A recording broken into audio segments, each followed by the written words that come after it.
भगवान ने जैसे ही जन्म लिया, गोकुल पहुंचा दिए गए। वहाँ से जब कन्या को लाया गया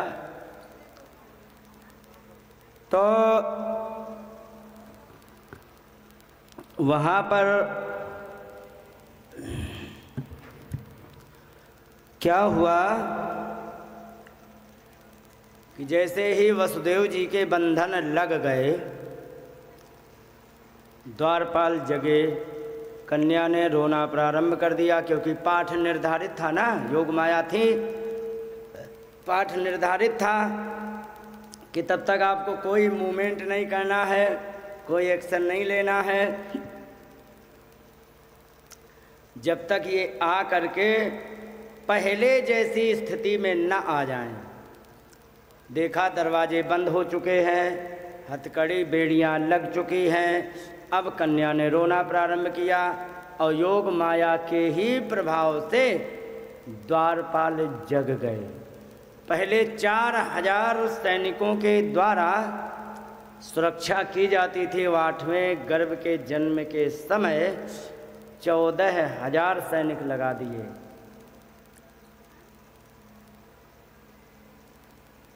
लेकिन कितना भी जुगाड़ कर लिया जाए, क्या अपनी होनी को टाला जा सकता है किसी भी प्रकार से? और वो भी जिस माध्यम से ये टालने का प्रयास कर रहे हैं उससे तो बिल्कुल नहीं। होनी को टालने का केवल ये है कि भगवान के शरण में चले जाओ, उनका भजन करो, बुरी होनी टल जाएगी, अच्छी होनी बढ़ जाएगी। लेकिन वे सैनिकों से और तोप तलवार, इससे तो कुछ होने वाला नहीं है। तो यहाँ पर सैनिक गए रात में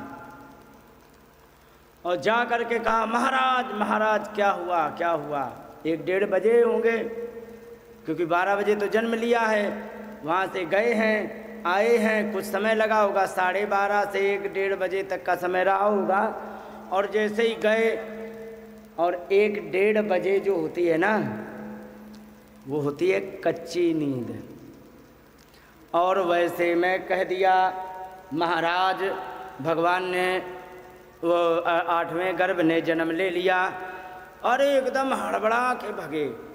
यहाँ पर कहा कि जैसे ही सुना कि कंस ने कि आपके 8वें गर्भ ने जन्म ले लिया, सातलपात तूणमुत्थाय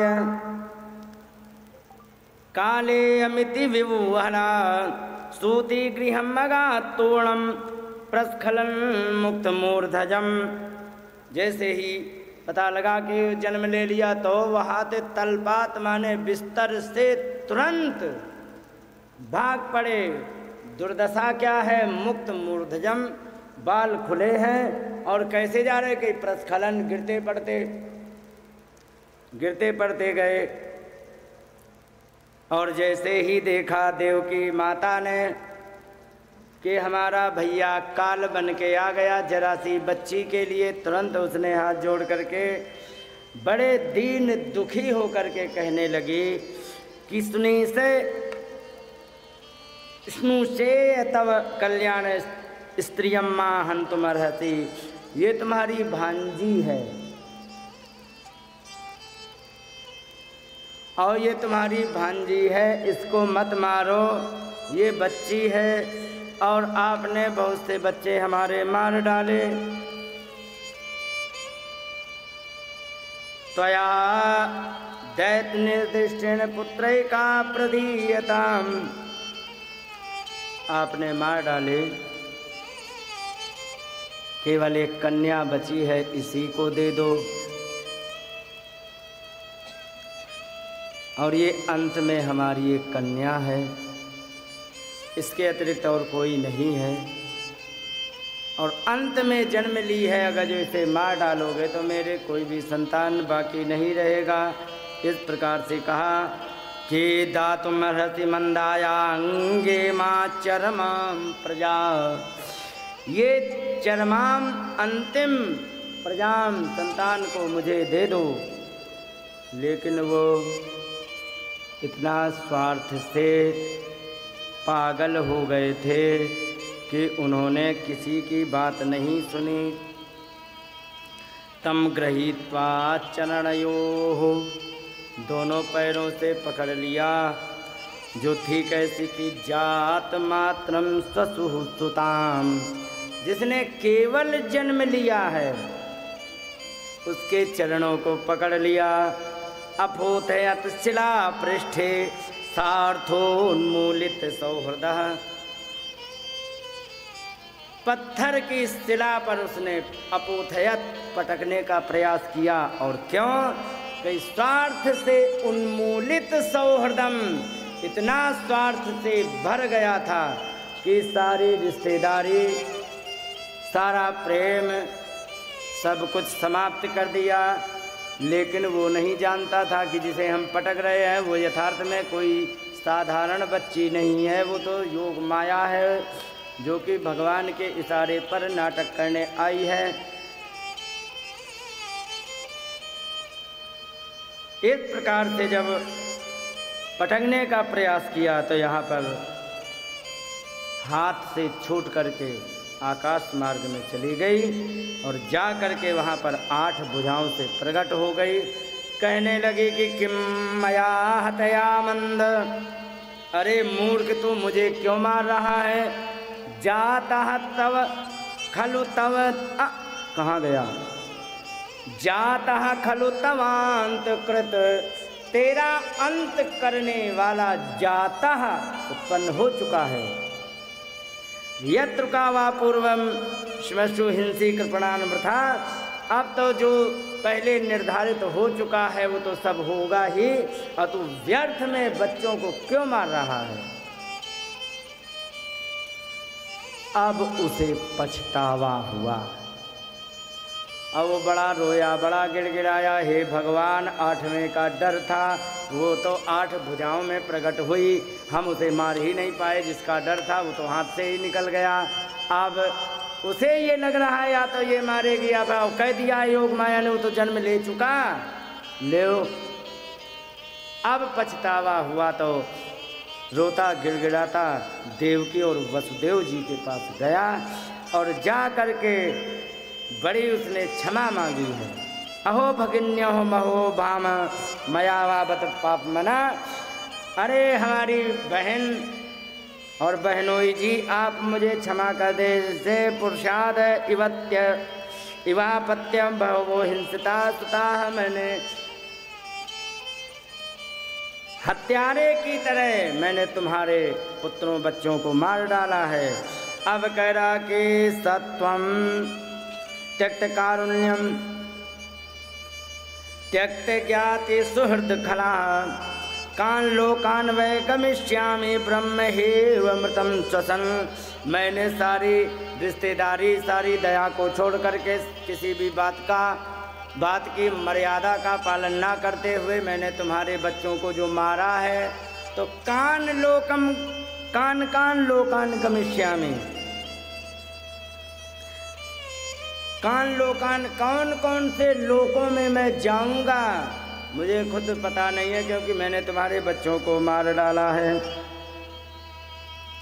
और इस प्रकार से बहुत उसने बातें कही हैं और अंत में वहाँ कारागृह से उनको मुक्त कर दिया,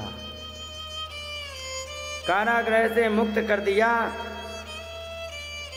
और जा कर के इमरजेंसी मीटिंग उसने करना प्रारंभ कर दिया। वहीं पर इमरजेंसी मीटिंग जो की थी वहीं पर निर्धारित हुआ था कि ऐसा करो, आज से लेके 10 दिन पहले के जितने बच्चे उन्हें जन्म लिया सबको मार डालो। उसी में पूतना भेजी गई थी, कहीं कि जो आज से 10 दिन तक के बच्चे होंगे उनको मारने के लिए पुरुष कोई जा नहीं सकता है, क्योंकि प्रसूति गृह में पुरुष का प्रवेश निषिद्ध होता है। फिर क्या करें? सबसे अच्छा विकल्प है कि तुम भेज दो पूतना को। इसके बाद यहाँ क्या हुआ जरा सोचो।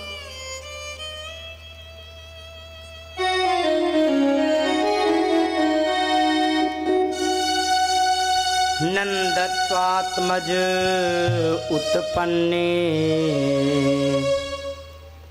जाताह्लादो महामनः आहूय विप्रान् वेदज्ञान स्नातः शुचिरलंकृता वाचयित्वा स्वस्तेनं जात कर्म आत्मजस्य वै कारयामास विधिवत पितृदेवार्चनं तथा धेनु नाम नियुते प्रादात विप्रेभ्यो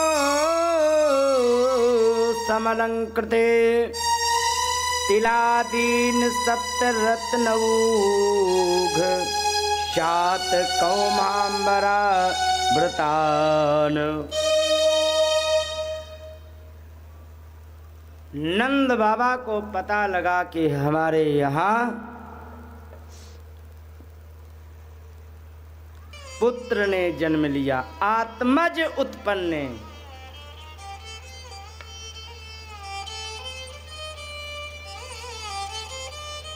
ब्राह्मणों को बुलाया। कैसे ब्राह्मण? वेद ज्ञान, जो वेद के ज्ञान को रखने वाले थे और स्वयं बड़े ही स्नान करके पवित्र हो करके आए। और वहाँ पर जो ब्राह्मण आए थे उनसे वाचयित्वा स्वस्तेनम स्वस्ति वाचन आदि करवाया और जात कर्म माने जन्म संस्कार कराया। कार्यामास विधिवत, विधि पूर्वक कराया। पितृदेवार्चनम तथा पितरों का देवताओं का अर्चन पूजन कराया। उन्होंने दान किया।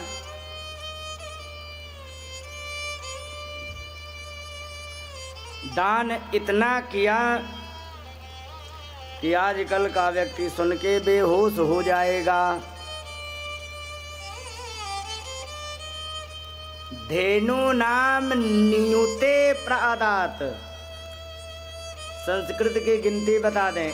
एकम एक, दशम दश, शतम शत सौ, सहस्त्रम 1000, आयुत 10,000, नियुत 1,00,000। लेकिन नियुत न्यूते न्यूतानि ये रूप बनता है एक वचन, दो वचन और बहुवचन में। तो यहाँ पर नियुत का दो वचन है न्यूते। धेनु नाम नियुते प्रादात। न्यूते लिखा है माने 2,00,000 गायें दान करी। किनके लिए? विप्रेभ्यो समलंकृते, ब्राह्मणों को। और 7 तिल के पहाड़ जिसमें रत्न हीरे मोती सोना चांदी सब डाला गया और कहा कि इसे जिसको जो मिले तो भर भर के ले जाओ। सबने भरना प्रारंभ किया। किसी के हीरे लग गए हाथ में, किसी के मोती लग गए हाथ में, किसी के सोना लग गया हाथ में, किसी के चांदी लग गया। और जिसको सोना चांदी हीरे मोती हाथ लगे उसने भी वही लाला की न्योछावर करके वहीं दे दिया।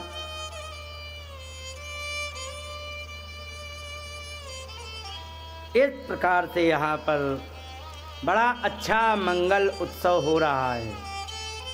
अच्छा, यहाँ पर एक श्लोक ऐसा दिया है जो आप अपने घर में भी अनुभव करेंगी।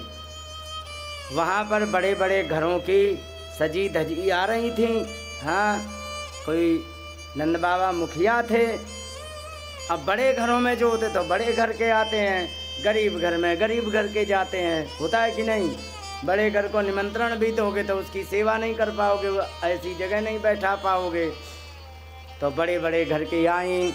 तो यहाँ का गोप्या सुमिष्ट मणि कुंडल निष्क कंठ्या चित्रांबरा पथि शिखाच्युत माल्य वर्षा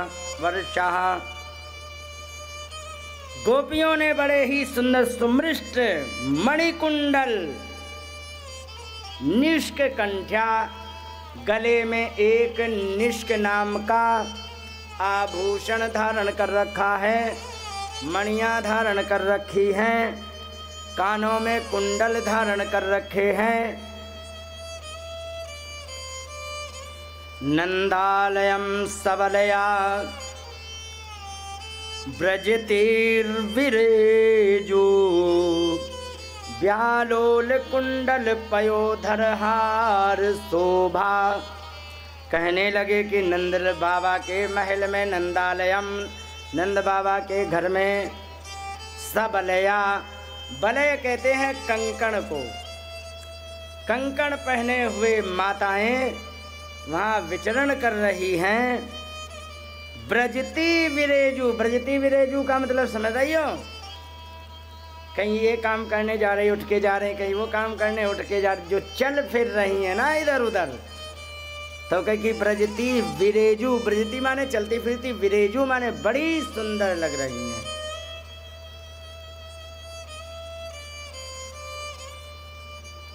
मैंने कहा ना गलत नहीं है, सही कहता हूं मैं। और व्यालोल कुंडल पयोधर हार शोभा। व्यालोल माने जो कान के जो कुंडल है ना, सोने के हैं, और वहाँ पर धूप भी है। ये जितनी आ गई हैं इनको यहाँ बैठा दो।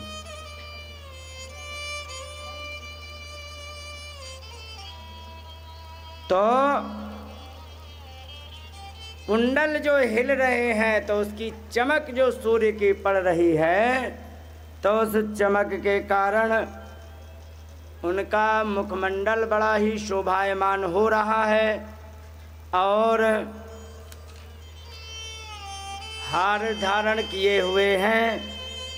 इस प्रकार से वहाँ पर बड़ा सुंदर उत्सव चल रहा है। माताजी आपने देखा होगा, जब आपने सबका ब्याह किया होगा तो आपके घर में आई होंगी, बड़ी बड़े घर की, तो आपने देखा ही होगा ये इन बातों का अनुभव। आजकल कुंडल नहीं मिलता, निष्क नहीं जानते हैं।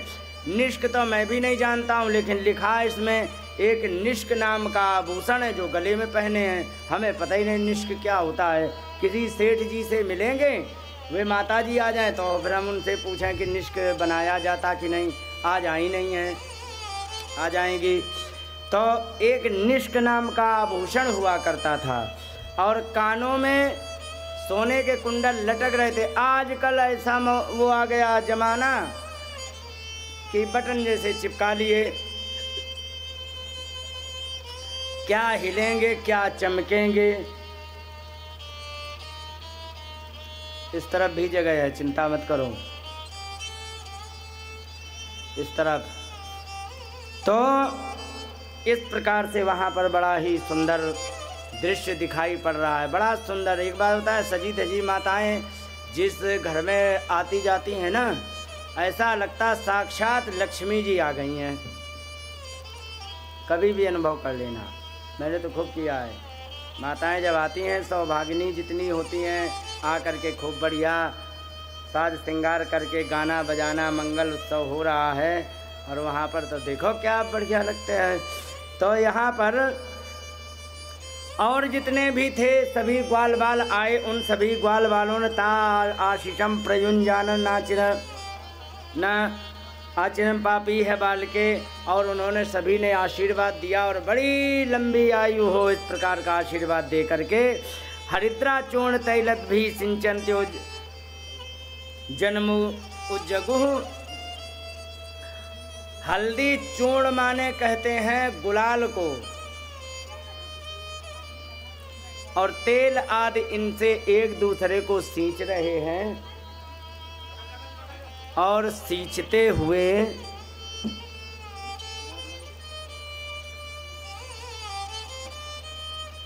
सब गा रहे हैं। जो भी ब्रज के ग्वाल बाल हैं वे सब गा रहे हैं। और अवाद्यंतः विचित्राणि वादित्राणि महोत्सवे, और अलग अलग साज बाज बजा बजा करके सब गा रहे बजा रहे हैं। कृष्णे विश्वेश्वरेन्ते नंदस्य ब्रजमागते, और जो विश्वेश्वर हैं, विश्व के ईश्वर हैं कृष्ण, उनके आ जाने पर वहाँ पर बहुत मंगल बधाइयाँ गाई और बजाई जाने लग गईं। अच्छा, भगवान के जन्म लेने में किसको किसको प्रसन्नता है? अच्छा, अभी पता लग जाएगा, 1 मिनट में आ जाओ तो प्रसन्नता है, खड़ी हो जाओ तो। हाँ,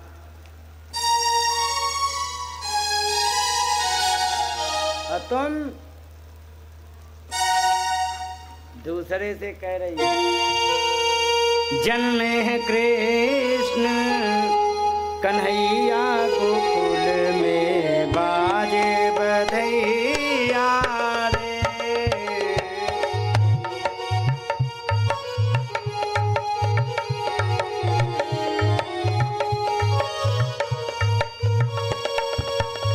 बाजे बधैया, बाजे बधैया, बाजे बधैया, बाजे बधैया। जन्म है कृष्ण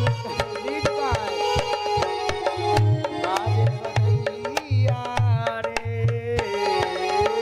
जन्म है कृष्ण कन्हैया गोकुल में, बाजे बधैया।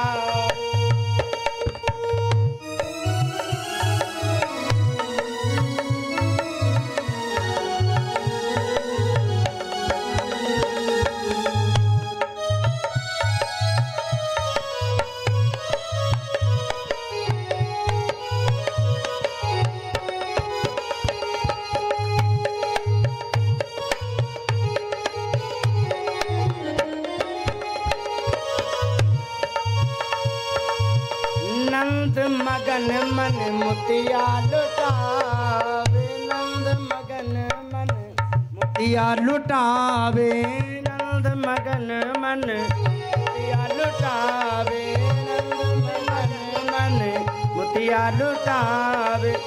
रानी यशोमति पलना झुलावे, रानी यशोमति बाज रही घर घर सहनैया गोकुल में, बाज बधैया रे। बाज रही घर घर सहनैया गोकुल में, बाजे बाजे बधैया, बाजे बधैया, बाजे बधैया, बाजे बधैया। देवकी के जन्म में कन्हैया बाजे बधैया।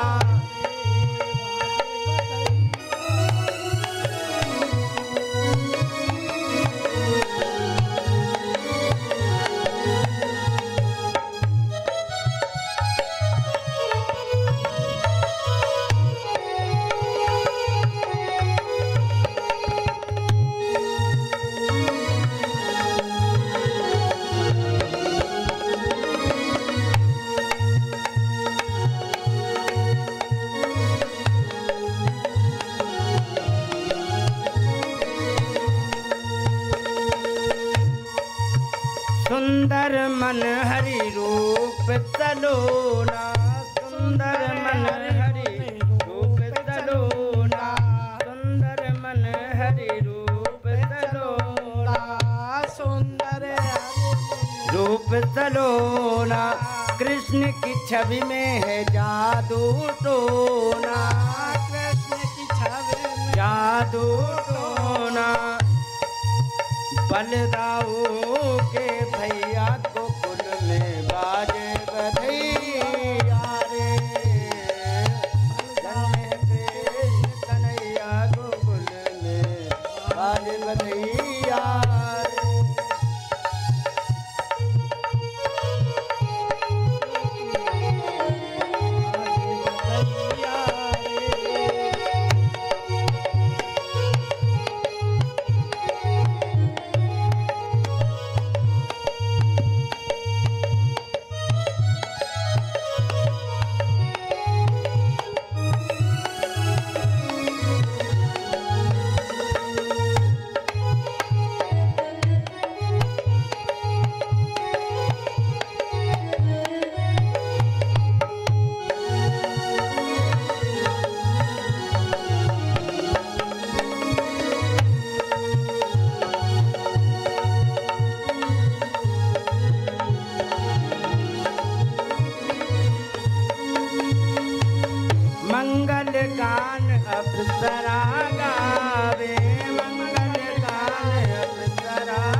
ब्रजवासी सब फूल बरसावे, ब्रजवासी सब फूल बरसावे, फूल बरसावे। धन धन यशोमत मैया गोकुल में बाजे बधैया रे, धन धन यशोमत मैया गोकुल में बाजे बधैया रे। हाँ बाजे बधैया, बाजे बधैया, बाजे बधैया, बाजे बधैया। जन्म है कृष्ण कन्हैया गोकुल में बाजे बधैया रे।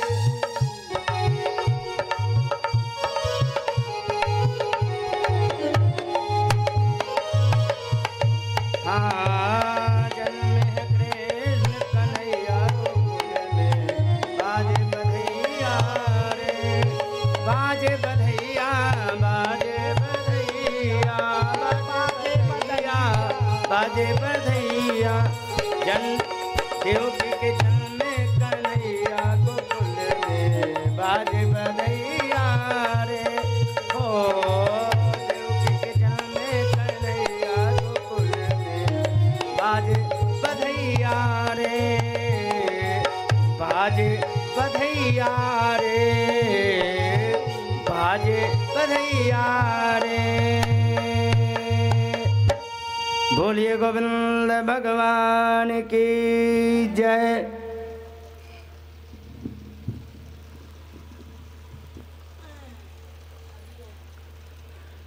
बड़ा ही सुंदर मंगल उत्सव हो रहा था। मंगल उत्सव होते होते वहाँ पर कुछ और बंदी जन आए थे जो विद्याओं के आश्रित जीवन यापन करते थे। जैसे विद्याओं के आश्रित जीवन यापन करने का मतलब समझे आप लोग? कभी कभी वे आ जाते हैं नाचने गाने वाले, ताली बजाने वाले, तो वो भी आ जाते, वे विद्या के ही आश्रित जीवन जीते हैं। इनको भी संतुष्ट किया। कुछ गाने बजाने को हमारे यहाँ भाड़ आते, भाड़ आपके यहाँ आते कि नहीं आते, जानते हो कि नहीं जानते हो? आएगा एक कहीं दूर गांव से ढोलक लेके आएगा, तुम्हारे दरवाजे पर बजाएगा और बजा करके बधाइयाँ सुनाएगा, आपको प्रसन्न करेगा। आप उसको दक्षिणा देंगे, साड़ी दे देंगे, 100 रुपये दे देंगे, 2-4 कुंटल गेहूँ दे देंगे, जितनी जैसी जिसकी श्रद्धा है। तो इस प्रकार से इन सब को संतुष्ट करके विदा किया, प्रसन्न किया। लेकिन सबको विदा कर दो, लेकिन घर वालों को कहाँ ले जाओगे? पड़ोसियों को कहाँ ले जाओगे? वे तो दिन भर घर में ही घुसे आनंदित हो रहे थे। कोई कुछ कर रहा था, कोई कुछ कर रहा था, नंद बाबा को बधाई दे रहे थे। अब वहाँ पर क्या हुआ कि नंद बाबा ने सोचा कि दुष्ट व्यक्ति की एक प्रकृति होती है क्या, कि वो तुम्हारे उस स्थान पर हाथ रखेगा जहाँ सबसे ज़्यादा दर्द हो। समझ गए? और एक बात बता दें, किसी के घर में उत्सव हो और उत्सव में विघ्न करने से ज़्यादा दर्द और कहीं होता नहीं है। यहाँ पुत्र जन्म का उत्सव चल रहा है। नंद बाबा ने सोचा कि यहाँ का राजा बड़ा दुष्ट है और मेरा कर बाकी है, तो मैं ऐसा करें कर दे हमें, ताकि एक बहाना जो उसे मिल सकता है उसकी भी विदाई करें। और हमारे यहाँ निर्विघ्न जो बाल बाल नाच कूद रहे हैं, गोपियाँ आके नाच रही हैं, इनमें किसी भी प्रकार का विघ्न ना हो, इनके मन को जरा भी कष्ट ना पहुँचे। तो गोपान गोकुल रक्षायाम निरूप्य मथुराम गतः नंदाकंसस्य वार्षिक्यम करम दातुम कुरुद्वः। हे कुरुद्वः परीक्षित जी, गोकुल की रक्षा की जिम्मेदारी गोपालों को दे दी। जो बड़े बूढ़े थे, छोटे छोटे बच्चे नाच कूद रहे थे, कुछ बड़े थे जैसे हमारे ये हैं कमलेश भैया। अब ये बालक बच्चों में तो खैर नहीं नाच सकते, लेकिन जिम्मेदारियां उठा सकते। तो इनसे कह दिया कि ऐसा है, हम जा रहे हैं मथुरा के लिए और आपको यहाँ की सुरक्षा की थोड़ी जिम्मेदारी रखनी है। और वे मथुराम गतः, मथुरा चले गए। क्यों चले गए? क्योंकि नंद को कंस का वार्षिक कर देना था। वार्षिक कर देने के लिए वे गए। जा करके जैसे ही पहुँचे वहाँ पहुँचकर वसुदेव जी इनके मित्र थे। वसुदेव जी मित्र होने के कारण दौड़ करके मिलने आए, क्योंकि उन्हें पता लगा क्या कि ज्ञात्वा दत्त करम राज्ञे ययौ तद अवमोचनम, और वहाँ पर राजा का कर दे लिया है और इसके बाद जाने वाले हैं, तो मिलने आए। आकर के वहाँ पर बड़ा स्वागत सम्मान किया गया। स्वागत सम्मान करने के बाद यहाँ पर बड़ी विचित्र बातें कहीं समझने लायक है। आपको मैं कुछ ऐसी बातें भी बता रहा हूँ जो आप मतलब आपके जीवन में कुछ काम आ सकती। क्यों बता रहा हूँ? क्योंकि जब आदमी देखो, जब ग्राहक अच्छा होता है ना, तो दुकानदार माल भी क्वालिटी वाला दिखाता है। और जो ग्राहक के पास पता है 100 रुपये हैं, उसी में साड़ी ब्लाउज और पेटीकोट सब चाहिए, तो वैसे ही दिखाएगा ना वो। समझ गए? तो कहने का मतलब समझने वाला होना चाहिए बात को। तो देखो, आप लोग विचार करो, वसुदेव के हृदय में, क्योंकि ज़्यादा दिन नहीं हुए हैं, 1 ही 2 दिन हुए हैं आए, क्योंकि उसी दिन अगले दिन पता लगा है, अगले ही दिन निकल पड़े और उसके 1 दिन पहले कारागृह से वापस आए हैं, क्योंकि छोड़ दिया है। 1 ही दिन हुआ है। नंद बाबा आए हैं ऐसा सुन करके, मित्र हैं, और चूँकि कारागृह से बाहर तो दौड़ के मिलने गए। अब जरा सोचो दोनों की मानसिकता में क्या होगा। एक कारागृह से आए हैं, उनके मन में कष्ट होगा कि प्रसन्नता, क्योंकि बालक बच्चे भी मार दिए गए हैं। और एक के यहाँ पुत्र जन्मोत्सव तब हुआ है जब आउट ऑफ वारंटी थे। आगे लिखा है यहाँ पर, प्रजा साया निवृत्तस्य प्रजा तत्समपद्यत, क्योंकि तुम्हें संतान प्राप्ति का जो समय था वो चला गया था, फिलहाल आशा ही समाप्त हो गई थी तब। तो नंद बाबा प्रसन्न होने चाहिए कि नहीं। और वसुदेव जी, उनके कष्ट है क्योंकि कारागृह की सजा भोग के आए हैं। तो यहाँ पर वसुदेव जी ने सबसे पहले नंद बाबा के उत्सव जो उनके यहाँ चल रहा था उसकी बधाई दी। ये नहीं है कि हम क्या करते रहे, अरे राम राम बड़ा कष्ट पाया, देखो हाथ में छाले पड़ गए, ये पड़ गए, देखो हम भूखे मर गए वहाँ पर, इस बड़े दुष्ट ने। ये नहीं किया ना। वसुदेव जी ने नंद बाबा को पुत्र जन्म उत्सव की बधाई दी है। दृष्टया भ्राता प्रवेशा इदानीम अप्रजस्यते, अभी तक तुम निसंतान थे और निसंतान हो करके प्रजा साया निवृत्तस्य प्रजा तत्संपद्यते, जब तुम्हारा ये भी भरोसा छूट गया था कि तुम्हारे यहाँ बालक बच्चे का जन्म भी हो सकता है, इसकी भी आशा समाप्त हो गई थी, उस समय तुम्हें एक संतान की प्राप्ति हुई है। बड़े सौभाग्य, दृष्टिया माने सौभाग्य की बात है।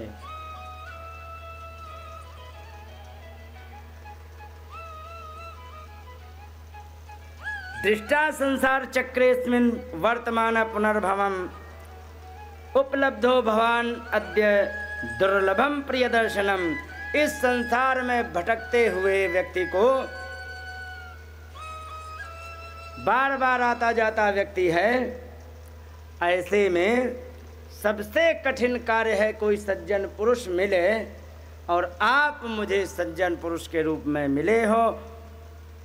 उपलब्ध हो, आप मुझे प्राप्त हुए हैं। भवान, आप अद्य आज, दुर्लभम प्रिय दर्शनम, प्रिय का दर्शन करना बड़ा दुर्लभ होता है।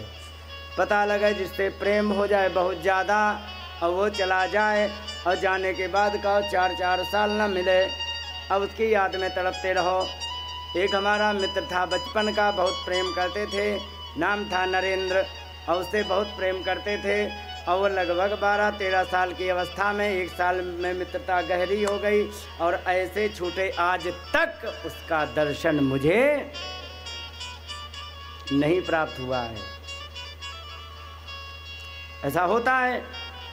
इसके बाद यहाँ पर एक बात और थोड़ी मरम की कह दी, क्योंकि दिल का दर्द कितना छिपाया जाए।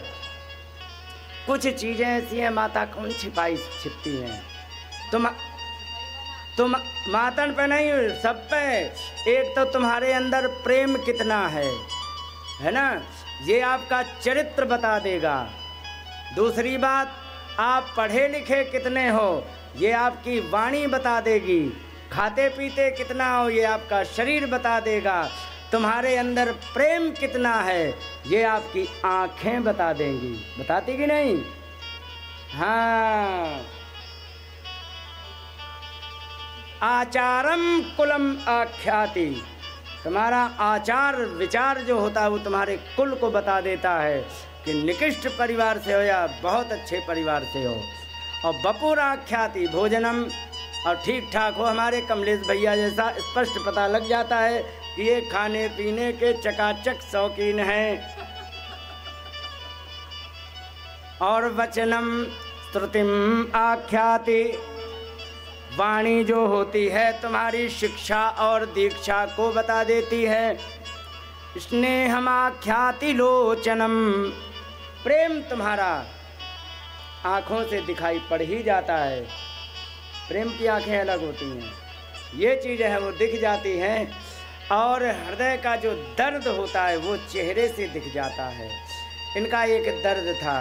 कहने लगे भ्रातर मम सुता कश्चिन मात्रा सह भवत ब्रजे।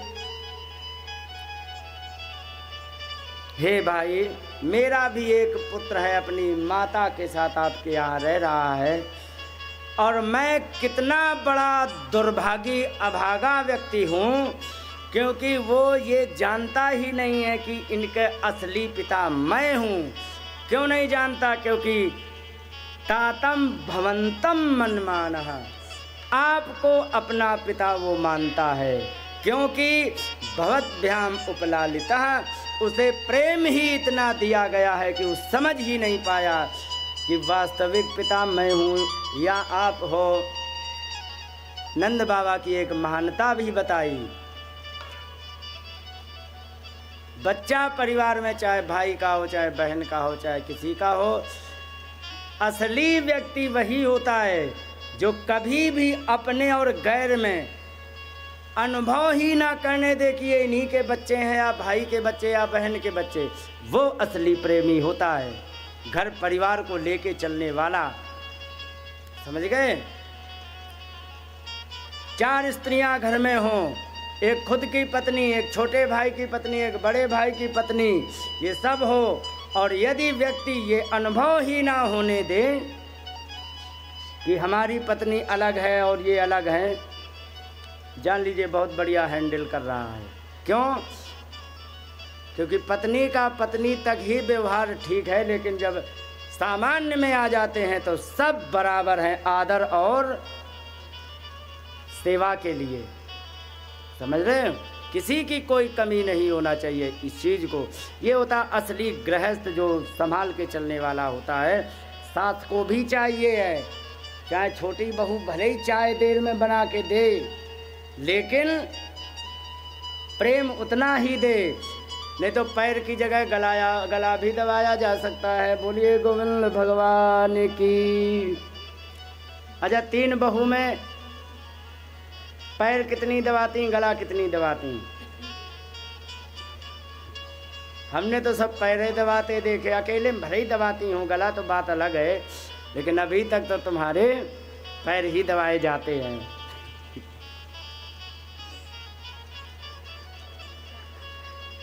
कहा उन्होंने, क्योंकि तातम भवंतम मनमानः। यहाँ पर नंद बाबा ने उदाहरण प्रस्तुत किया। क्या? कि भले हमारे मित्र की पत्नी का बच्चा है, लेकिन इनके पिताजी के ना रहने पर पिताजी की कमी का आभास हो गया अगर जो, तो हमारे जीवन को धिक्कार है।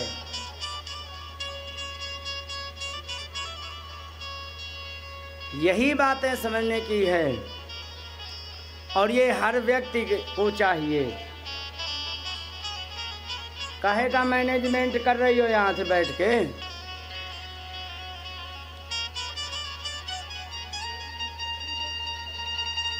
तुम मैनेजर बनोगी तो हम फिर कथा किसको सुनाएंगे? श्रोता बन के रहो।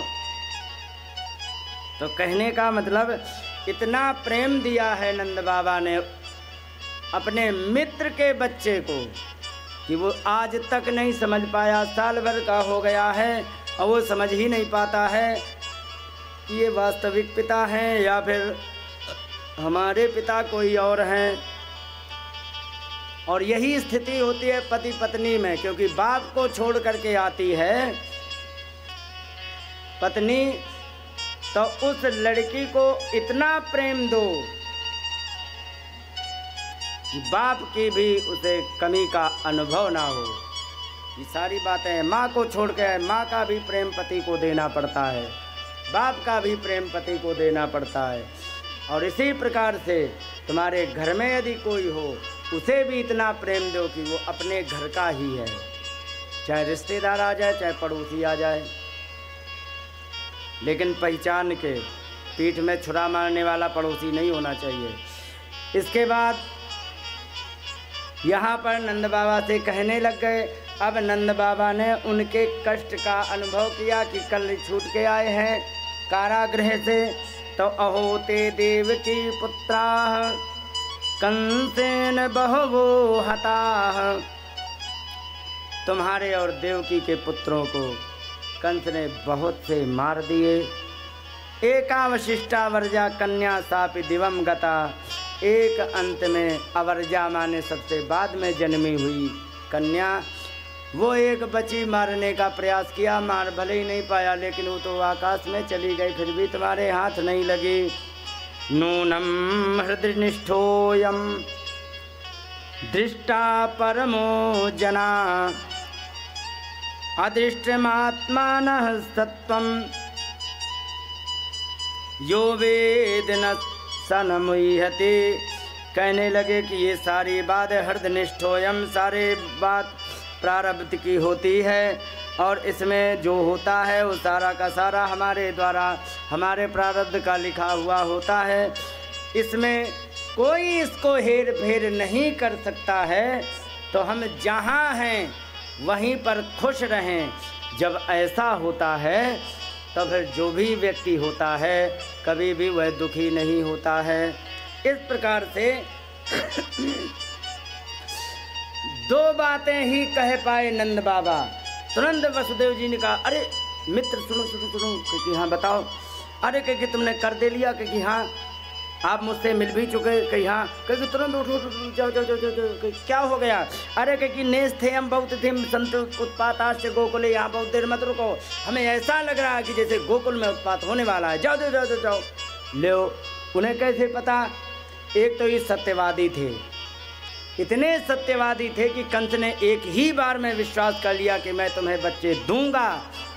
कंस को विश्वास हो गया था कि सत्यवादी हैं, कहा है तो निश्चित करेंगे। और सत्यवादी की एक विशेषता होती है, उसे वो आभास होने लग जाता है जो सच में घटने वाला है। दूसरा, रहते तो मथुरा में ही थे, सीक्रेट मीटिंग क्या हो रही है क्या उन्हें पता नहीं थी। उनके भी कुछ खुफिया एजेंसी थी, छोटी सी गुप्त विभाग उनका भी था, तो उन्हें पता लग जाता था कि हाँ ऐसा होने वाला है। और वहाँ पर निर्धारित कर दिया गया था 1 से 10 दिन के जितने बच्चे हैं सबको मार डालो।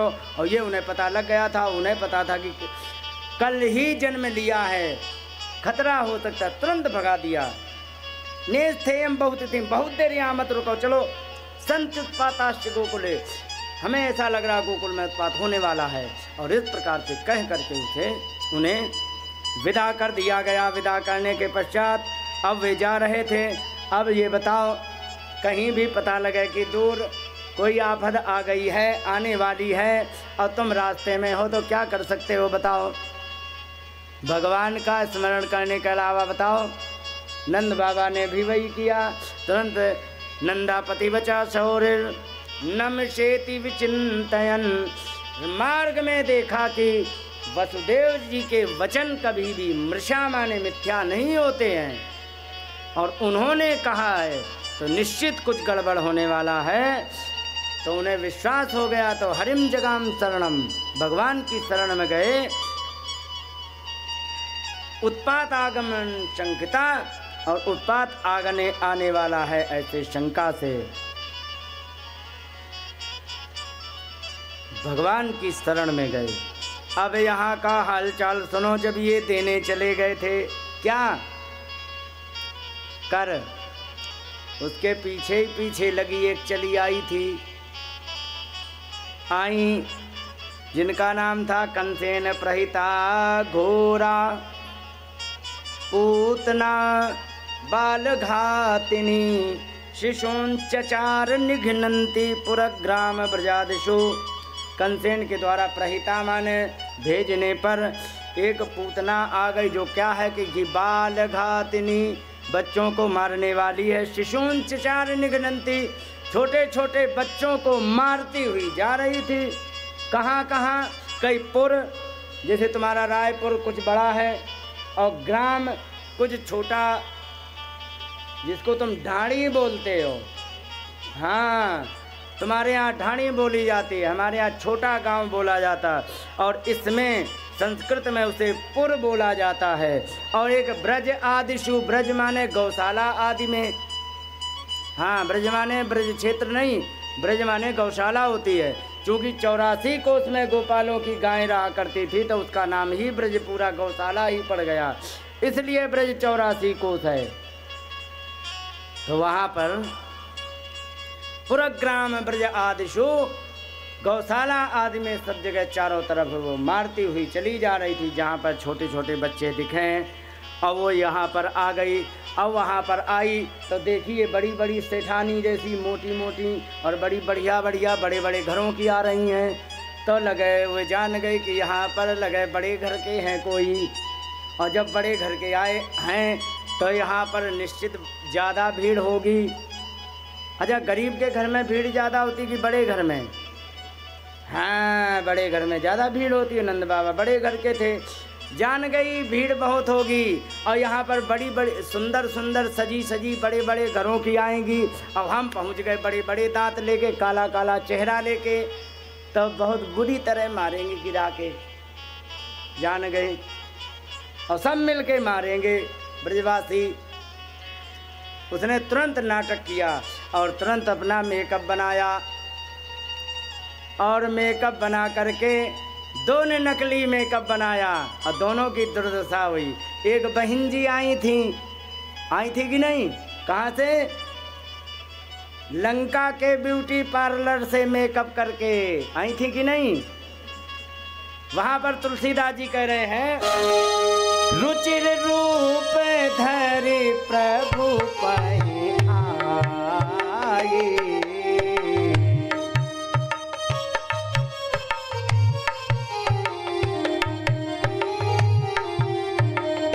बोले वचन बहुत मुस्काए,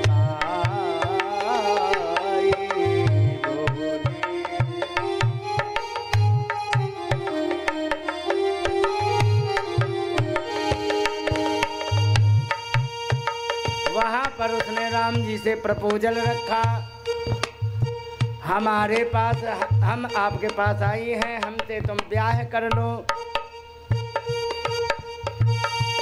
राम जी ने कहा कि हम तो ब्याह नहीं कर सकते क्योंकि हमारे बगल में ये बैठी हैं।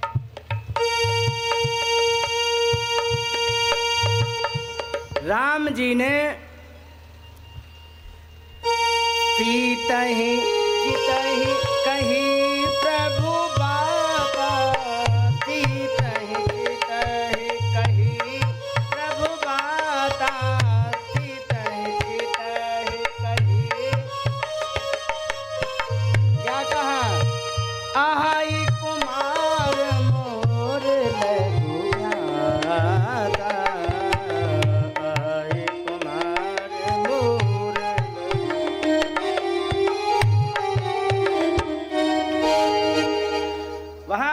सीता जी की तरफ देख करके कहा कि मेरा भाई है वो जरूर कुंवारा है, हमसे काम नहीं हो सकता। अच्छा एक बात बताओ, सच बताना आप लोग, अब आप बताना माता जी, जैसे तुम बढ़िया सी झुमकी बनवा के लाओ 50-50 ग्राम की सोने की, अब अगर जो तुम्हारी वे झुमकी को पड़ोसन ना देखे तो गुस्सा आएगी कि नहीं? हाँ, कि हम झुमकी बनवा के लाए दिखाने के लिए बाहर पहनी है और ये हमारी तरफ देख भी नहीं रही है, बड़ी विचित्र है, गुस्सा आएगी। और उसने लंका से के ब्यूटी पार्लर से बढ़िया मेकअप किया और राम जी की तरफ खड़ी होगी। राम जी सीता ही सीता जी की देख रहे की तरफ देखें और बात करें उससे, उसे गुस्सा आएगी कि नहीं? तो वो वहाँ से चली गई। चलो हम देखते हैं। अच्छा तो उनके पास गए, वहाँ पर देखे गोरे गोरे गोल मटोल लक्ष्मण जी बैठे थे, फल खाए खाए ठीक थे, तपस्वी और व्रत करने वाले थे। कहने लगे कि अरे वे तो काले कलूटे, ये बढ़िया हैं। अब उनके पास गए तो लक्ष्मण जी ने बड़े आदर पूर्वक वहाँ पर व्यवहार किया है। ये नहीं कि जाते ही बरस पड़े, नहीं, उन्होंने बड़े सुंदर शब्दों से कहा कि सुंदरी सुन मैं तिनकर दासा, किनकर, जिनके पास से आई हो तुम, और पराधीन मैं खुद उनके अधीन हूँ, नहीं तो रुसपासा। अब बताओ हम तुम्हारे लिए साड़ी ब्लाउज का जुगाड़ करेंगे कि उनके पांव दबाएंगे? बताओ, हम उनके अधीन हैं, तुम्हारा कोई काम नहीं कर सकते, तुम्हारी कोई सेवा नहीं कर पाएंगे। और सेवक सुख चाहे मान भिखारी, और सेवक हैं हम, सेवक बन के आए और हम सुख चाहें और सम्मान भिखारी आवे तो। अच्छा ये बताओ, भिखारी तुम्हारे यहाँ आता है, मान लो भोजन भी कराओगी तो बैठक में ले जाके भोजन कराते हो कि वहीं गेट पर ही? तो भिखारी को कोई भी सम्मान नहीं देता। सेवक सुख चाहे मान भिखारी, व्यसनी धन, व्यसनी माने दारूबाज जुआबाज, और ये धन चाहे शुभ गति व्यभिचारी, व्यभिचार करने वाला सुंदर गति चाहे, लोभी जस चाहे, चमन्नी जेब से ना निकले, सोचे कि हमारा पूरा नीम का थाना क्षेत्र में नाम हो जाए तो क्या हो सकता। लोभी जस चाहे चार गुमानी, गुमानी वो कहते जिसने विद्या सीख ली किसी को ना दे, और चाहे कि हमें चार फल मिल जाए, कौन?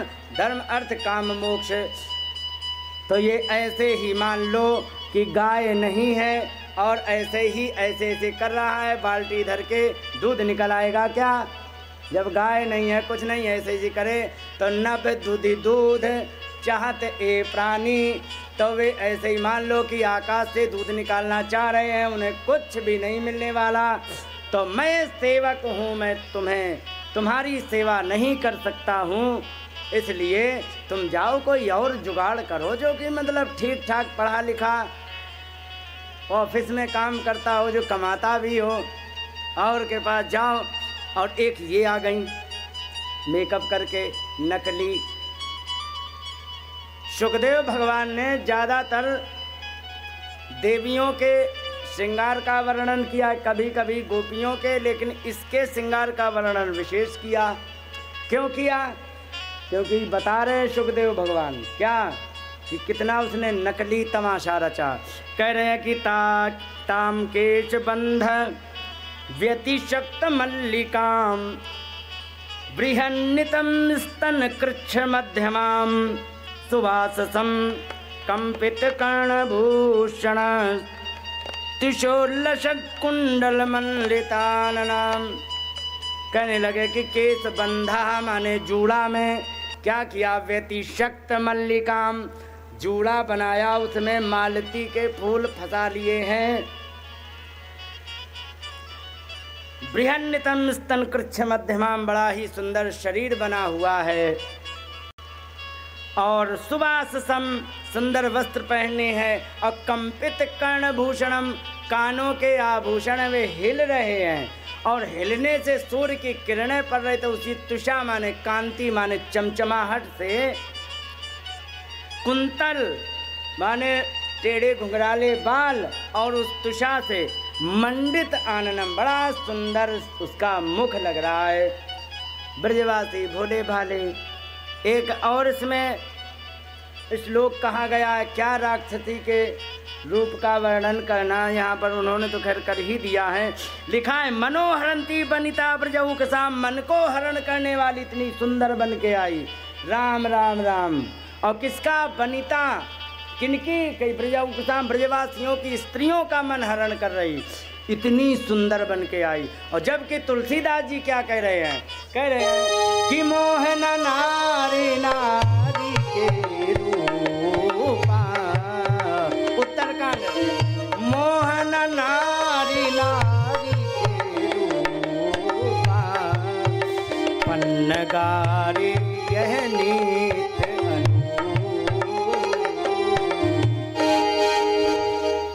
यहाँ पर कहा कि स्त्री कभी स्त्री को देख करके कितनी भी सुंदर हो, मोहित तो नहीं होगी, भले ही चिढ़ने लग जाए, चिढ़ तो जाएगी कि आ गई ये हमारी फिजा को कम करने, देखने में कितनी सुंदर लग रही, इसकी तरफ सब देखेंगे, मेरी तरफ कौन देखेगा, चिढ़ेगी कि नहीं। लेकिन कभी भी, अरे हाँ मैंने देखा है। अब मेकअप की बात एक तुम्हें बता दें, एक बार मैं गया कानपुर में, एक क्षेत्र पड़ता है चौबेपुर, तो चौबेपुर में मैं गया और वहाँ पर एक आई देवी जी, तुम्हारी जय हो, आज भी याद है। मेकअप क्या था, हरी बिंदी, हरी लिपस्टिक, हरी नाखूनी, हरे कपड़े, साक्षात चुड़ैल मान लो या तो शूर्पणखा मान लो। मैंने कहा जय हो तुम्हारी देवी जी, यही तुम्हें। और ऊपर से रंग बड़ा बढ़िया, काली काली कलूटी सी और काले में हरा, चाहे तुम कंप्यूटर में मिक्स करके देख लो, चाहे डिजाइनिंग में, काले में हरा बड़ा बुरा लगता है। लाली हरी, बिंदी हरी, चूड़ी हरी और नाखून भी हरे और ऊपर से कपड़े हरे, इतनी बुरी लगे। अब हमने सोचा ये अच्छा बनने के लिए इसने इतने मेकअप करके खर्चा किया है या बुरा बनने के लिए। और एक बात और बता दे जो मैंने अनुभव किया है, जितना भी मेकअप हो रहा है ना, सब बुरा बनने के लिए है, अच्छा कुछ नहीं बनाता। एक बात और बता दें, नए इनको जिनको भूत चढ़ जाता है ब्यूटी पार्लर का, ज़्यादा लिपाई पुताई करने से स्किन के सेल्स डैमेज हो जाते हैं और डैमेज होने का परिणाम ये होता है कि जैसे ही तुम 25 क्रॉस करी तो 45 की लगने लग जाओगी, समझे, क्योंकि सेल को डैमेज कर देता है। और त्वचा जो गाल वैसे जवानी में चिकने होते सबके होते हैं, तो उसमें झुर्रियाँ आ जाती हैं 25-30 साल के बीच में, क्योंकि वो सेल मर गए हैं। अब इन्हें देख लो, कै साल की हो अम्मा, 50 से तो ऊपर होंगी, है ना, 50 से ऊपर हो, आज भी तुम बढ़िया लग रहे हो उन मेकअप करने वाली लड़कियों से। बताएं क्यों? क्योंकि तुमने अपने चेहरे की स्किन के साथ दुराचार नहीं किया है। कहीं फेयर लवली लो, कहीं ये लवली लो, कहीं वो लवली, ये सब के सब केमिकल हैं और ये स्किन को डैमेज करते हैं, समझ गए? ये सारे आर्टिफिशियल केमिकल हैं और डैमेज करते हैं, चेहरे को बर्बाद करते हैं, चेहरे में बहुत सारी समस्याओं को लाते हैं। इसलिए सादा जीवन लॉन्ग टर्म चलता है और ज़्यादा बनावटी 4 दिन चलता है। एक लड़का था, आपको एक चुटकुला सुनाते। एक लड़का था, उसने एक लड़की को फूल दिया, ठीक है, जो भी करने के लिए, जो प्रपोज करना, क्या मैं तो नहीं समझता हूँ उतना, उसने कहा, लड़की ने कहा रुको 1 मिनट मैं हम तुम्हारा फूल ले लेंगे, रुको 1 मिनट। उसने तुरंत निकाला साबुन और साबुन लगा करके वहीं धो लिया और धो करके अब लड़का तुरंत बेहोश होके गिर पड़ा। हे भगवान, ये थी असली में, ये हैं, तो ये चीज़ें हैं।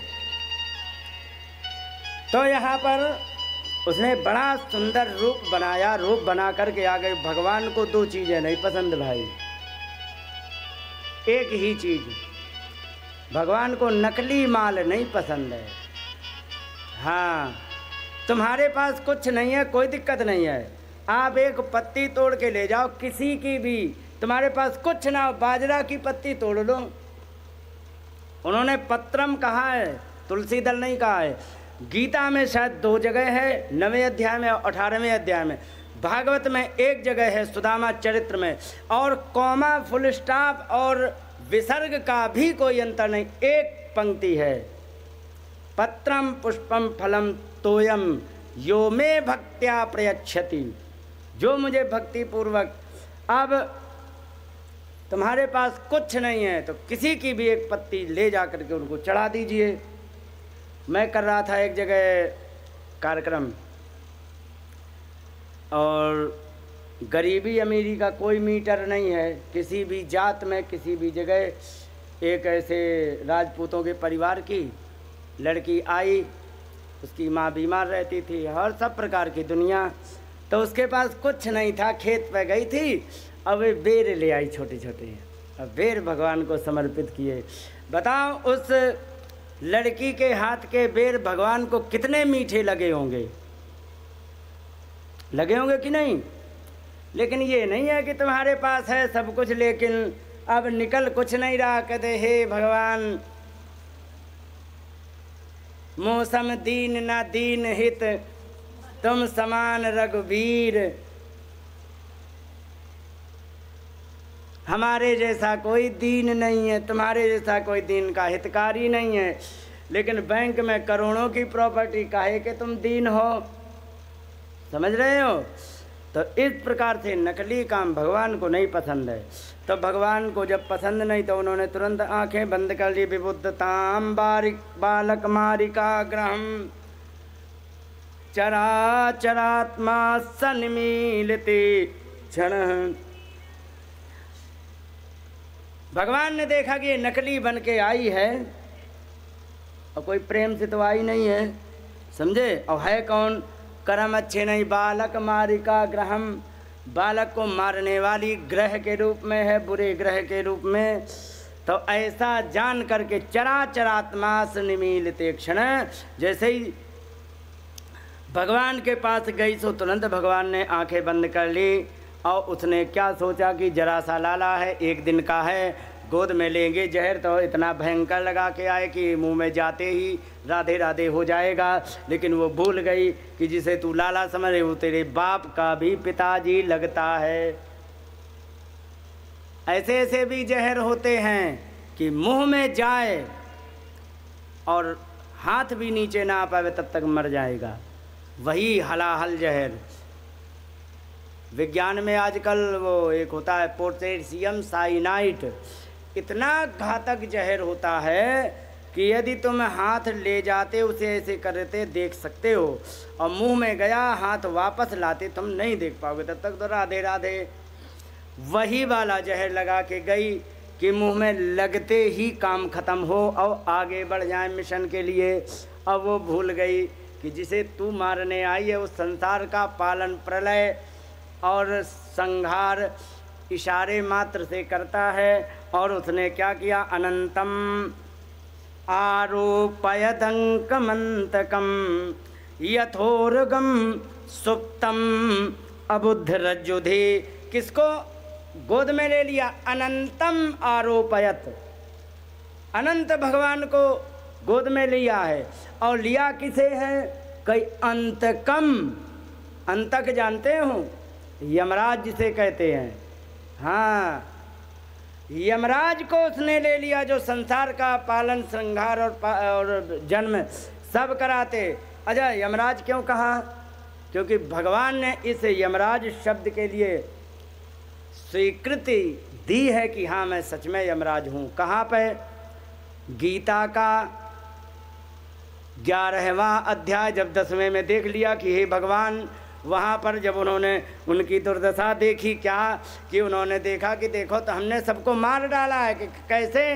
तो उन्होंने दिखाया कि सब मुँह में घुसे चले जा रहे हैं। द्रोणम च भीष्मम च जयद्रथम त कर्णम तथा अन्यपि योध वीरान, जयद्रथ, भीष्म और द्रोणाचार्य, कर्ण, ये सब के सब आते चले जा रहे हैं। और इनको जब आते देख करके, और जैसे हम तुम लोग पालक की सब्जी खाते हैं, है ना, तो पालक की सब्जी खाने में क्या होता है कि दांतों में कुछ उसके अंश पत्तियां चिपकी रह जाती। भगवान ने मुंह खोल के दिखाया तो कहीं पर एक डाढ़ में भीष्म पितामह कुचले पिछले लटके हैं, कहीं जयद्रथ लटके हैं, कहीं कर्ण लटके हैं। अरे गीता में स्पष्ट लिखा है, ये आपने तो देखा ही है, 11वें अध्याय में लिखा है। और जब ये दुर्दशा देखी इन सबकी मुंह के अंदर, तब कहने लगे गुरुजी हु आर यू, आख्या ही में को भगवान उग्र रूपो, नमोस्तुते देव वर प्रसीद। आप मुझे बताइए कि आप कौन हैं भगवान, हमें तो देख के बड़ा डर लग रहा है। तब भगवान ने अपना असली परिचय वहाँ गीता के मैदान में दिया है। कहने लगे कि कालोस्मि लोक क्षयकृत प्रवृद्धो, लोकान समाहर्तुम इह प्रवृत्तः। समाहर्तुम का मतलब जैसे आप झाड़ू लगाती हो, ठीक है, तो पूरे घर के कूड़े को एक तरह से बटोर के एक तरफ समेट के कर देती हो ना, इसी प्रकार से सारे लोगों को समाहर्तुम समेट करके खा जाने के लिए यह प्रवृत्तः मैं लग चुका हूँ। कालोस्मि लोक क्षयकृत प्रवृद्धो, लोकान समाहर्तुम इह प्रवृत्तः। और तुम कह रहे हो कि हम धनुष बाण नहीं चलाएंगे, तो ऋतेपि त्वाम, तुम्हारे ना रहने पर भी न भविष्यन्ति सर्वे, एक भी नहीं बचेगा। कि क्यों? क्योंकि दांत में देख रहे हो लटके हैं कि नहीं। असली गति इनकी ये है, बस हमें इशारा करने की देर है, इसलिए तुम काम करो।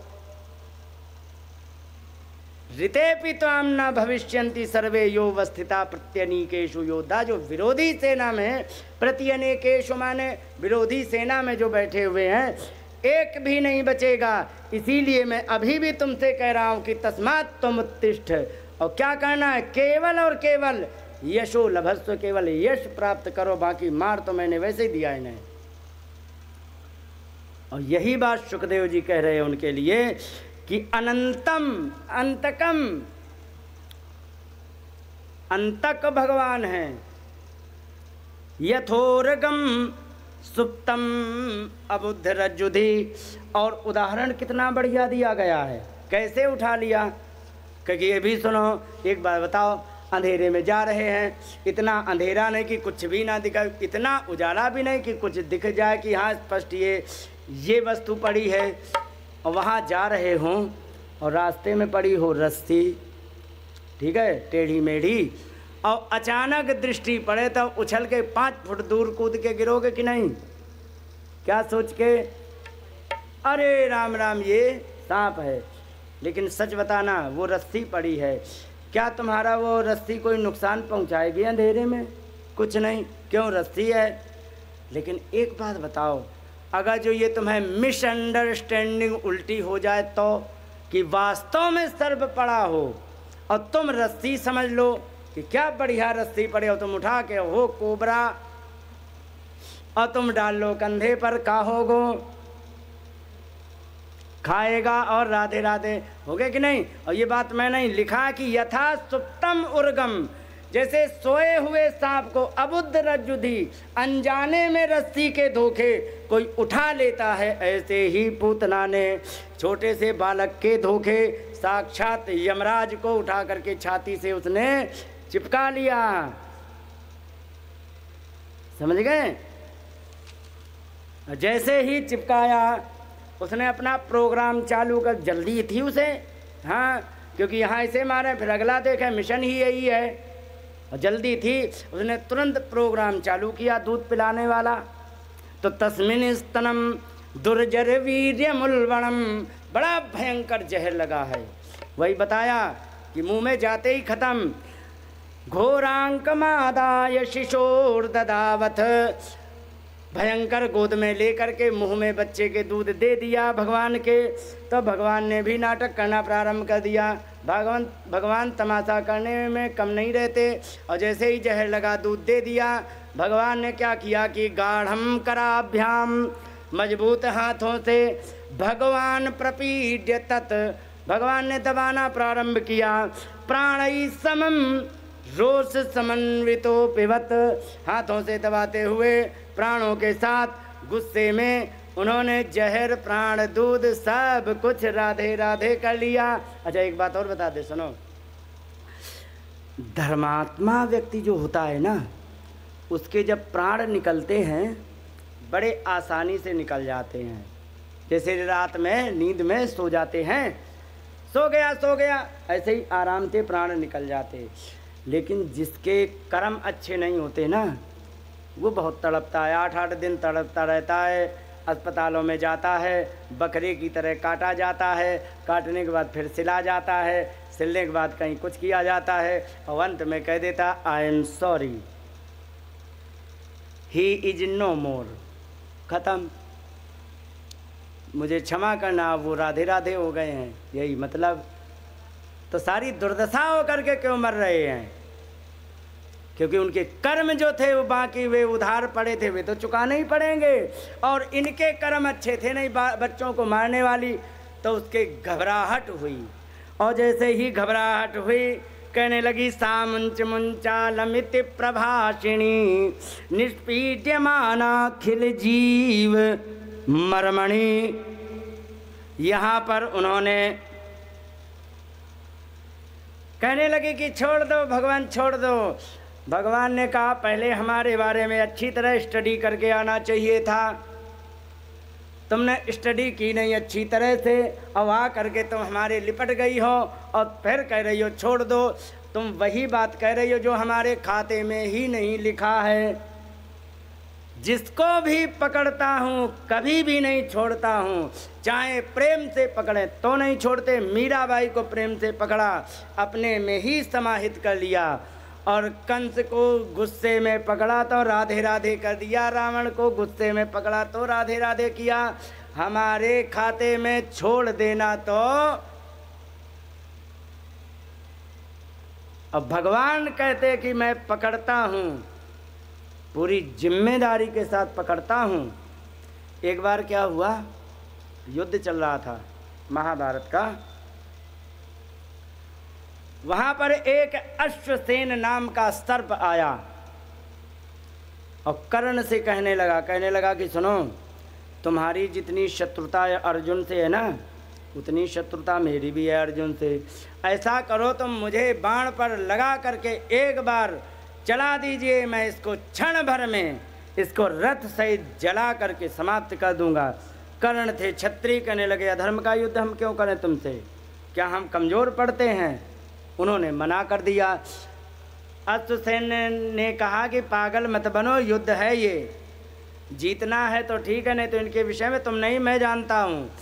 अच्छी बात यह है कि हमारी बात मानो। बातों में बहला करके लगा दिया, और जैसे ही बाण पर लगा करके चलाया तो भगवान जान गए कि इस समय साक्षात काल आ रहा है। हनुमान जी से इशारा किया, प्रभु कुछ करो। हनुमान जी ने हल्का सा वजन बढ़ाया, भरभराए के घोड़े गिर पड़े, पहिए धस गए, और इतने धस गए कि अर्जुन के मुकुट में बाण लगा और दूर गिरा, धड़धड़ा के जल गया। तो भगवान जिसकी रक्षा के लिए आ जाते ना, तो जैसे हो वैसे रक्षा जरूर करते हैं। रामायण में आपने पढ़ा होगा, लंका कांड में रावण आ गया, और रावण आया राम जी से युद्ध करने के लिए, और सामने दिख गया विभीषण। और जब विभीषण दिख गए कि हाँ इसने ही हमारा भाई होकर के विपक्ष में शामिल हो गए, उसी को मारने के लिए एक शक्ति ली और चला दी। और यहाँ पर देखा राम जी ने कि बड़ी भयंकर शक्ति आ रही है, विभीषण नहीं झेल सकते हैं। आवत देख शक्ति अति घोरा,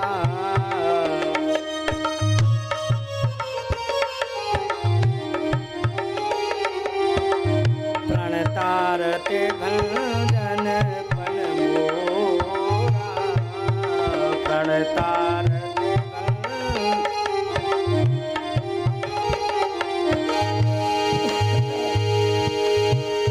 तुरत भी विभीषण पाछे मेला, तुरत विभीषण पाछे मेला, सन्मुख राम सहु तुहिरा, सन्मुख राम सहु तुहिरा। यहाँ पर देखा कि रावण ने एक शक्ति चला दी है, विभीषण के वश का नहीं है जो इसका प्रतिकार कर पाए। राम जी दूर थे, उसको चमक पड़ी आंखों में, लपकी एकदम शक्ति, और जैसे ही लपकी तो उनका ये क्या है, तो देखा रावण ने शक्ति चलाई है, लक्ष्य बनाया है। विभीषण को दौड़ के आए और दौड़ के खींच करके एक तरफ किया, और सामने शक्ति अपने सीने में उन्होंने क्यों ले ली है मालूम है? क्यों ले ली राम जी ने? क्योंकि जिस समय लक्ष्मण शक्ति हो चुकी थी तो उस समय लक्ष्मण जी से बेहोश पड़े। लक्ष्मण से कह रहे हैं राम जी, हनुमान जी चले गए बूटी लाने, वहाँ थोड़े बिजी हो गए, एक तो कालनेम मिल गया, वो चेला बनाने के चक्कर में था, और फिर वहाँ से लौटे तब तक फिर एक विघ्न हो गया कि भरत जी ने बाण मार दिया। अब यहाँ पर देखा सुबह होने वाली है, अब राम जी का धैर्य छूट गया कि अब तो पक्का हो गया कि हमें अब मरना ही पड़ेगा। भगवान से कहने लगे कि तुम तो परलोक को जात हो तात, हमारे हो प्राण तुम्हें संग जय, हमरो तुमरो मरिबो सुन के सिय, आप समंदर माहे मझई है। ये बानर भालू सब ही लख के गति, जाय सुखी किस किंधा मारई। बस एक बात लक्ष्मण मुझे बता दो, विभीषण लंका से लात खा के आए हैं, सहारा मेरा लिया है, ये कहाँ जाएंगे? कई शोक मेरे मन माही, कौन के भान विभीषण जय है। इतना मुझे बता दो, विभीषण को कहाँ भेज देंगे?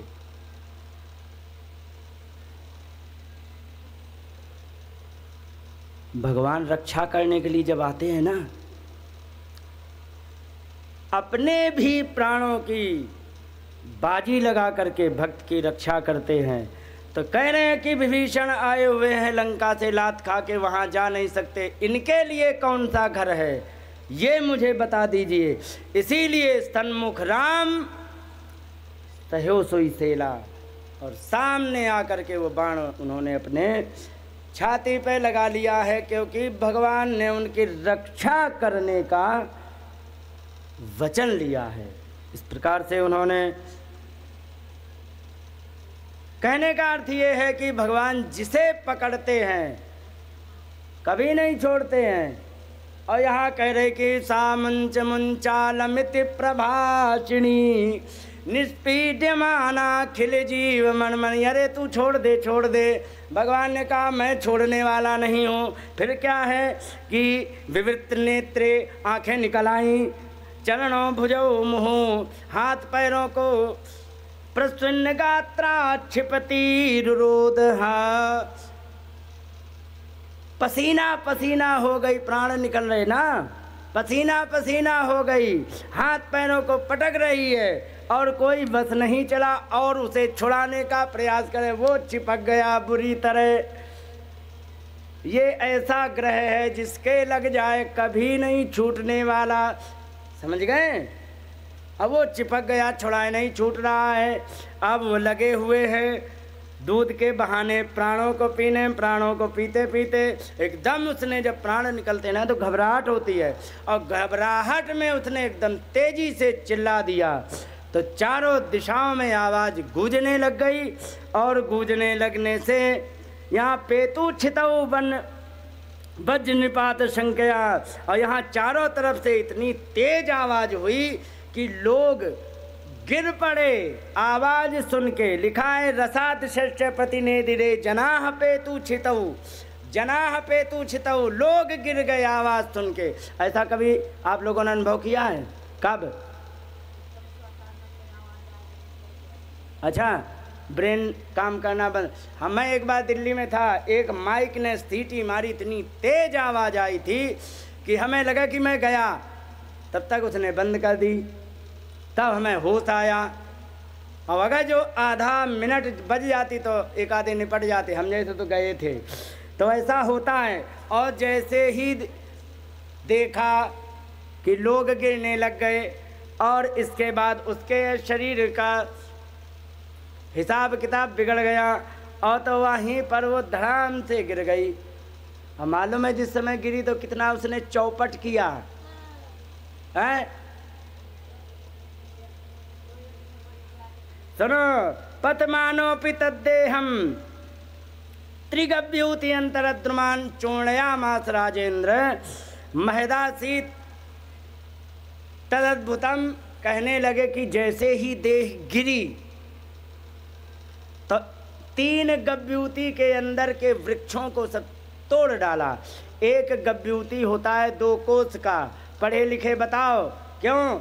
एक गव्यूति जब 2 कोस का होता तो 3 गव्यूति में कितने कोस हो गए? पीछे वाली गूंगी है क्या? पूछो उससे कितने हैं? 6 कोस। और एक कोस में 3 किलोमीटर 2 मील होते हैं, तो वो 6 कोस में 18 किलोमीटर के जितने भी वृक्ष थे सब तोड़ डाले। अब एक बात बताओ, इतनी बड़ी का दाह संस्कार यदि करना पड़े, चिता कितनी बड़ी बनानी पड़ेगी? कम से कम 20 किलोमीटर की, क्योंकि टांगें भी तो ढक के जलानी हैं। अब 20 किलोमीटर की यदि बनाई जाएगी तो 6 महीना जलेगी, तब तक तो हो गया भंडारा है। 6 महीना जो जलेगी कितनी गर्मी करेगी। तो उन्होंने क्या किया कि उनने कले वरम परस भी छित्वा तत्व ब्रजव था, और उसके शरीर को परसे से काट काट करके सारे ब्रजवासियों ने छोटी छोटी चिताएं बना करके और पूतना को ठिकाने लगा दिया। इधर भी आ जाओ, ये पूरी जगह पड़ी है, इधर आ जाओ। ए लड़कियों, ओ तुम आ जाओ यहाँ, जगह घेर के बैठ गई। आओ सब यहाँ बैठो, जगह खुल जाएगी, यहाँ आ जाएंगे, आ जाओ।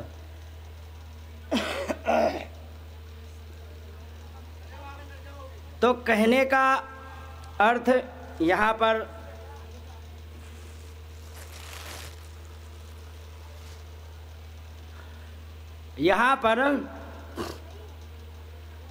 पूतना को छोटे छोटे टुकड़ों में काट काट करके और इसके बाद दाह संस्कार किया गया। दाह संस्कार करने पर यहाँ पर चूँकि भगवान का स्पर्श उसने किया है, तो उससे धूप अगुर की सुगंधी निकलने लगी है। और इस प्रकार से अब यहाँ पर एक बात कही गई कि पूतना लोक बालग्नि राक्षसी रुधिरातना जिघांस अपि हरे दत्तम स्तनम दत्वा सदगतिम। जिस पूतना ने भगवान को कोई अच्छे काम नहीं किए, जिस पूतना ने जीवन में एक भी अच्छे काम नहीं किए,